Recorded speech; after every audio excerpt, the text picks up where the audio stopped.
വിനാശകാലേ വിപരീത ബുദ്ധി. ആ കുട്ടിയോട് മത്സരിക്കണ്ടെന്ന് പച്ച മലയാളത്തിൽ ഞാൻ പറഞ്ഞതല്ലേ? ഇപ്പൊ നാണം കിട്ടില്ലേ? വാചകടിയൊക്കെ കേട്ടപ്പോ നോന്നിരിച്ചു. ഇയാള് സംഗീതം അങ്ങോട്ട് അരച്ച് കളിക്കി കുടിച്ചിരിക്കണം. ആര്? അയാളെ വിളിച്ചത്. അപ്പൊ അയാളെ വിളിക്കൂ. ഇയാള് ചെയ്യണ ഒരു കർമ്മവും വിജയിക്കില്ല. ഇതോടെ ബോധ്യമായല്ലോ. നോമൊക്കെയാണ് ഇപ്പൊ തന്നെ കെട്ടും പാടോ മുറുക്കി സ്ഥലം വിട്ടേനെ. അറിയോ എനിക്ക്? ഞാൻ തോറ്റതല്ല, പിന്നെ തോറ്റു കൊടുത്തതാ. തുടർന്ന് പാടാൻ എനിക്ക് അറിയാമല്ലഞ്ഞിട്ടല്ല. പിന്നെന്തേ പാടാഞ്ഞത്? പിന്നെ ഞാൻ വേണ്ടെന്ന് വെച്ചു. അതാ പറഞ്ഞത് പാടാൻ അറിയില്ല. ഇയാൾക്ക് ഇപ്പൊ എന്താ വേണ്ടത്? വീണെടുത്ത് കിടന്ന് ഉരുളരുത്. ഗോപിക തമ്പുരാട്ടിയുടെ സംഗീത ജ്ഞാനത്തിന് മുമ്പിൽ ഇയാൾ വെറും തൃണം. ഞാഞ്ഞൂൽ. ആര്? അയാളെ വിളിച്ചത്. അപ്പൊ അയാളെ വിളിക്കൂ. ഞാഞ്ഞൂൽ. ആ കുട്ടി പാടി നിർത്തിയെടുത്തുനിന്ന് ഞാൻ തുടങ്ങാം.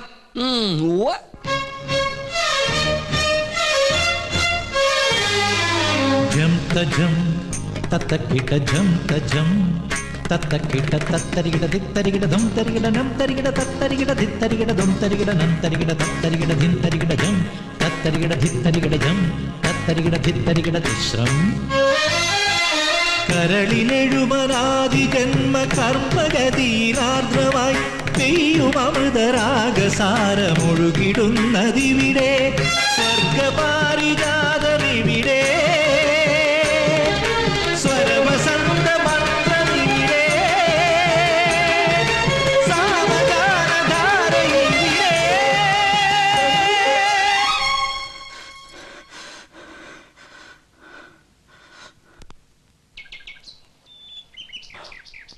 ഉണ്ണികൃഷ്ണ, ഞാൻ എന്താണോ ഇപ്പൊ കേട്ടത്? ക്ഷമിക്കണം, ഞാൻ അറിയാതെ. അറിയാതെയോ? അസലായിരിക്കണോ തന്റെ പാട്ട്? ഇത്രയൊക്കെ കയ്യിലുണ്ടായിട്ടും എന്തേ നേരത്തെ പാടിയില്ല? അത് പിന്നെ പറയടോ. ആ കുട്ടി തോറ്റാല് ഈ കൊട്ടാരം തോറ്റ പോലെയല്ലേ?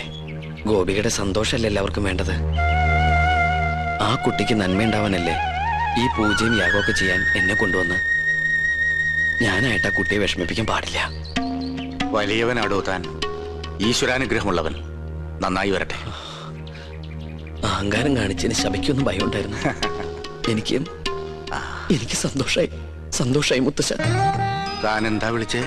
മുത്തശ്ശാന്നോ? മുത്തച്ഛൻ അത്ര. മുത്തച്ഛൻ ആരുടെ മുത്തച്ഛൻ? തമ്പുരാന്റെ കോപം അറിയോ തനിക്ക്? നാവടക്കുക. അടക്കി. അറിയാതെയാണെങ്കിലും ആദ്യമായിട്ട് എന്നെ നാവെടുത്ത് വിളിച്ചത് മുത്തശ്ശാന്നല്ലേ? ഇനി അങ്ങനെ തന്നെ വിളിച്ചാ മതി. ഞാൻ കണ്ടിട്ടില്ലെങ്കിലും തന്റെ പ്രായമുള്ള ഒരു കൊച്ചുമോൻ എനിക്കുണ്ട്.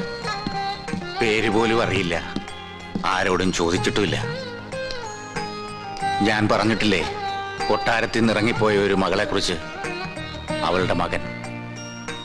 അവരെയൊക്കെ കാണണമെന്ന് തോന്നിയിട്ടില്ലേ മുത്തശ്ശന്? മോഹം ഇല്ലാണ്ടിരിക്കുവോ? ഒരു വശത്ത് സ്നേഹം തോന്നുമ്പോ മറുഭാഗം ചിന്തിക്കും. മനസാക്ഷിയില്ലാതെ വരുത്തി വെച്ച അപമാനം അന്നേരം എല്ലാം മറക്കും.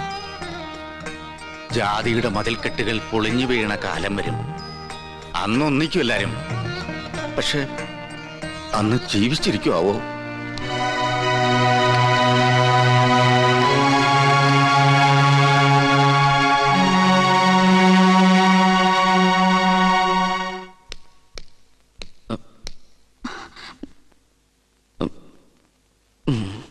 നിൽക്കൂ. ശാസിക്കാനോ ശിക്ഷിക്കാനോ ആരും ഇതുവരെ തയ്യാറായിട്ടില്ല. എതിർത്ത് തോൽപ്പിക്കാനും ആരും ഉണ്ടായിരുന്നില്ല. അതുകൊണ്ട് ആത്മവിശ്വാസം അഹങ്കാരം കൂടിപ്പോയി. മാപ്പോ? തമ്പുരാട്ടിക്കുട്ടി എന്തായി പറയണേ? മുത്തശ്ശനും അച്ഛൻ തമ്പുരാനെ കേട്ടാ എന്റെ സ്ഥാനം പടിക്ക് പുറത്താ. ഇല്ല, അർഹതയുള്ളവരെ ഈ ഉദയപുരം കൊട്ടാരം എന്ന് സ്വീകരിച്ചിട്ടേ ഉള്ളൂ.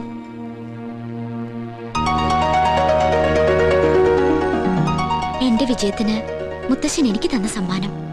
ഇതിനുള്ള അവകാശം അങ്ങേക്ക് തന്നെയാ. ഇത് വാങ്ങണം. അയ്യോ, ഞാൻ വാങ്ങൊന്നുമില്ല. എന്തോ ചെറിയ തമാശ ഒപ്പിച്ചതിന് ഇത്രയും വലിയ സമ്മാനോ? സമ്മാനായിട്ട് വേണ്ടെങ്കിൽ എന്റെ ദക്ഷിണയായിട്ട് കരുതണം.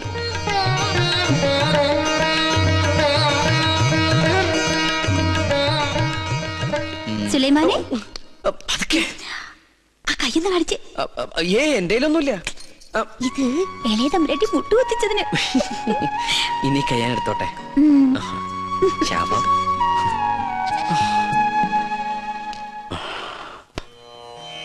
41 നാളത്തെ പ്രധാനുഷ്ഠാനങ്ങൾ. പ്രഭാതത്തിൽ ദിനവും ഗണപതി ഹോമം, ഭഗവതി സേവ. അതിനുശേഷം ദേവീദേവന്മാർ യാഗത്തിന് ഇഷ്ടഭാവത്തിൽ വരുന്നുവെന്ന് പ്രശ്നവശാൽ കണ്ടാൽ യാഗം തുടങ്ങാം. മനസ്സിലാവുണ്ടോ ഉണ്ണികൃഷ്ണൻ നമ്പൂരിക്ക്? ഏ? ഉവ്വ. ആ തിരുമംഗലത്ത് തിരുമേനി 21 പരികർമ്മികളോടൊപ്പം ഇങ്ങോട്ടേക്ക് പുറപ്പെട്ട് കഴിഞ്ഞു. സ്വീകരിക്കാൻ വേണ്ട ഏർപ്പാടുകൾ ഉടനെ ചെയ്യാ. ഒന്നിനും ഒരു കുറവുണ്ടാവരുത്. കോപത്തിൽ ദുർവാസാവിന് തുല്യനാ അദ്ദേഹം. പരിശോട്ടെ, ഈ തിമിംഗലം അല്ല, ഒന്ന് ചോദിച്ചോട്ടെ, ഈ തിരുമംഗലം തിരുമേനി എന്തെങ്കിലും തെറ്റണ്ട കോപിക്കൂ? ഇല്ല, ശപിക്കും. ആ ശാപം 7 തലമുറ നിലനിൽക്കും. മോക്ഷം കിട്ടില്ല. അതുകൊണ്ട് ഇപ്പൊ തന്നെ സ്ഥലം വിട്ടോളൂ.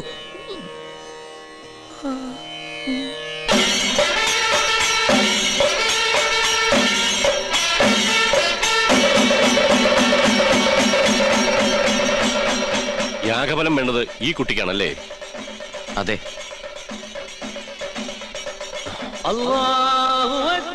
പഠിച്ചോനെ ഈശ്വരോ രക്ഷ. എഴുന്നേൽക്കുക. മനസ്സർപ്പിച്ച് ഖുർആൻ പാരായണം നടത്തിയിട്ടുണ്ട് അല്ലേ? അത് ഉവ്വ. അനുഗ്രഹിക്കാൻ കൈ ഉയർത്തിയപ്പോ വാങ്ങു മുഴങ്ങിയത് നിമിത്തം. ഒരു നമ്പൂരി ഖുറാൻ വായിക്കുക. മറ്റു മതങ്ങളെ അനുകരിക്കാതിരുന്നാ മതി. പഠന വിഷയമാക്കുന്നത് തെറ്റില്ല. ജ്ഞാനം കൂടും. എന്താ പേര്? ഉണ്ണികൃഷ്ണൻ നമ്പൂതിരി. കേട്ടിരിക്കണു? ആണോ? ഇത്ര ചെറുപ്പത്തിലെ പുണ്യകർമ്മത്തിന് ഗുരുസ്ഥാനം ചെയ്യാൻ ഭാഗ്യം കിട്ടിയവൻ. കൊള്ളാം. നിന്നെ എനിക്ക് ബോധ്യായി. എവിടെയാ യാഗസ്ഥലം?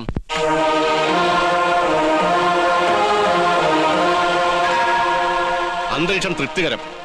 എങ്കിൽ ഉണ്ണികൃഷ്ണൻ ഗണപതി ഹോമം തുടങ്ങട്ടെ. അറിഞ്ഞിട്ട് വേണ്ടേ ഹോമം തുടങ്ങാൻ? ഏയ്, ഗണപതി ഹോമം അറിയാൻ നമ്പൂരിമാർ ബ്രാഹ്മണ കുലത്തിൽ ഉണ്ടാവില്ല. വിട്ടി അങ്ങോട്ട് നീങ്ങിയേക്കൂ. ആ തുടങ്ങാ. എനിക്കതിന് കഴിയില്ല. ഇപ്പൊ എങ്ങനെ? 101 യാഗങ്ങള് പൂർണ്ണതയിൽ അനശ്വരമാക്കിയ തിരുമംഗലത്ത് നമ്പൂതിരിയുടെ സാന്നിധ്യത്തിൽ ഒരു യാഗത്തിന് തിരികൊളുത്താൻ മാത്രം അഹങ്കാരിയല്ല ഞാൻ. ജ്യോത്സ്യ പ്രവചനത്തിന് വിഘ്നം വരുത്താതെ ഞാൻ അങ്ങയുടെ സമീപത്തിരുന്നോളാം. അങ്ങ് തന്നെ കർത്തവ്യത്തിന് തുടക്കം കുറിക്കണം. എന്നെ അനുഗ്രഹിക്കണം.